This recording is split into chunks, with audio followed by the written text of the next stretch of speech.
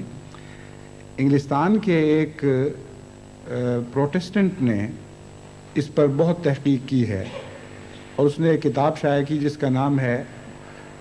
Waters flowing asset words. اس کتاب میں اس کے سارے پہلوؤں پر بحث ہے۔ مجھے آج سے تقریباً 20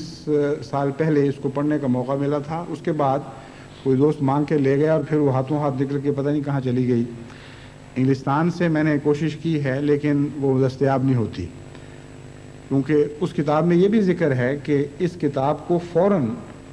یہود مارکیٹ سے غائب کر دیتے ہیں۔ یہ درست ہے یا غلط کہ یہود کرتے ہیں یا کوئی اور کرتا ہے، مگر ہو ضرور جاتی ہے، یہ تو ہمارا تجربہ ہے۔ بس معین طور پر الفاظ تو میں بیان نہیں کر سکتا، لیکن جو میں بات بیان کرتا ہوں بنیادی طور پر مضمون کے لحاظ سے درست ہے۔ چنانچہ اس نے لکھا کہ جب انگلستان کے پرائم منسٹر ڈزرائیلی، غالباً ڈزرائیلی نام تھا، ان سے یہ پوچھا گیا کہ آپ کے نزدیک یہ مسودہ جو یہود کی طرف منسوب کیا جاتا ہے واقعتاً یہودی بڑے آدمیوں کی تحریر ہے اور ان کا منصوبہ ہے یا محض ایک ان کے خلاف سازش ہے اور ان کو بدنام کرنے کی کوشش ہے؟ اس کا جواب ڈزرائیلی نے یہ دیا کہ میرے نزدیک صرف 2 صورتیں ممکن ہیں، یا تو یہ منصوبہ واقعتاً انہی لوگوں کا ہے جن کی طرف منسوب ہو رہا ہے، کیونکہ اس کے بعد جتنے واقعات رونما ہوئے ہیں وہ بعین ہی اس منصوبے کے مطابق ہوئے ہیں، اس لیے از خود کس طرح وہ واقعات رونما ہونے لگے اور اسی ترتیب کے ساتھ، اسی تفصیل کے ساتھ، اور یا پھر یہ کسی نبی کی کتاب ہوگی جس نے خدا سے علم پا کر اتنی زبردست پیشگوئی کی ہوگی۔ تو اس نے کہا میرے نزدیک تو 2 ہی صورتیں ہیں، یا تو پرلے درجے کے جھوٹوں کی ہے جنہوں نے منصوبہ بنایا اور اب انکار کر رہے ہیں، اور یا پھر ایک بہت بزرگ اور سچے کی کتاب ہے جس کو خدا نے بتایا تھا کہ آئندہ یہ واقعات ہوں گے۔ آج ہم جس دور میں داخل ہوئے ہیں یہ اس کی تکمیل کے آخری مراحل کا دور ہے۔ جب روس اور امریکہ کے درمیان مفاہمتیں شروع ہوئیں اور برلن کی دیوار گرنی شروع ہوئی تو مجھے اس وقت یہ منصوبہ یاد آیا، اگرچہ میرے پاس موجود نہیں تھا کہ میں اپنی میموری، اپنی یادداشت کو تازہ کر سکتا، مگر اتنا مجھے یاد ہے کہ اس کے آخر پر یہی لکھا ہوا تھا کہ بالآخر ہم پھر سب دنیا کو پہلے تقسیم کریں گے اور پھر اکٹھا کر دیں گے، اور اس وقت یہ ہوگا جب ہمارا یونائٹڈ نیشنز پر پوری طرح قبضہ ہو چکا ہوگا۔ تو اس وقت سے میرا دل اس بات پر دھڑک رہا تھا کہ اب وہ خطرناک دن آنے کا زمانہ معلوم ہوتا آ گیا ہے، لیکن اس خوف کے باوجود جو اتنی بڑی بڑی علامتوں کے ظاہر ہونے کے بعد ایک طبی امر ہے، مجھے ایک یہ بھی کامل یقین ہے کہ بالآخر یہ منصوبہ ضرور ناکام ہوگا، اور میرا یہ اعلان حضرت مسیح موعود علیہ السلام کے ایک الہام کی بنا پر ہے۔ 1905 میں حضرت اقدس مسیح موعود علیہ السلام کو یہ الہام ہوا کہ فری میسن مسلط نہیں کیے جائیں گے، اور 1905 ہی میں انگریزی میں یہ منصوبہ دنیا کے سامنے آیا جس کا خلاصہ یہ تھا کہ فری میسن مسلط کیے جائیں گے۔ بس اس زمانے میں جب کہ فری میسنز کا کسی کو تصور بھی نہیں تھا، حضرت مسیح موعود علیہ السلام کو یہ الہام ہونا، یعنی ہندوستان کے میں تو فری میسنری کا بہت کم لوگوں کو پتہ تھا، اور پھر قادیان جیسے گاؤں میں اچانک یہ الہام ہو جانا حیرت انگیز بات ہے۔ بس مجھے کامل یقین ہے کہ بالآخر یہ منصوبہ ضرور ناکام ہوگا، مگر ناکام ہونے سے پہلے دنیا میں نہایت ہی خطرناک زہر پھیلا چکا ہوگا، بہت سے